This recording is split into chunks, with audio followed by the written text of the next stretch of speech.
memang yang namanya masih gladi kotor, jadi belum sempurna, sambil kita juga coba mengevaluasi mana yang sekiranya perlu kita perbaiki. Nah, itulah pentingnya kenapa kita hari ini sudah memulai melakukan gladi kotor. Ada evaluasi mungkin? Evaluasi tadi? Ada. Nanti akan kami evaluasi. Ada beberapa yang kita merasa agak kurang pas ini. Mungkin ada surprise mas ke Ada kejutan kah di perayaan?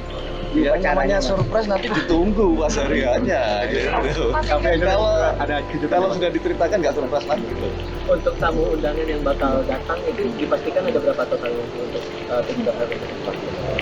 Pagi 8.000 total, sore 8.000. Dalam kesempatan ini kami juga selaku pribadi dan mewakili panitia memohon maaf kalau memang karena keterbatasan tempat, maka banyak masyarakat yang sebenarnya antusias ingin ikut hadir merayakan, tetapi sekali lagi karena keterbatasan tempat tidak bisa semuanya tertampung.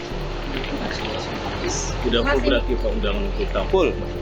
Mas, untuk presiden sebelumnya yang hadir kayak Pak Jokowi dan juga Bu Megawati, apakah udah konfirmasi? Tunggu tanggal mainnya. Mas, ini kan ini juga hari pertama 76 calon paskibraka latihan. Ya. Tadi Mas Pras ngeliat evaluasi atau gimana pantauannya sendiri latihan pertama?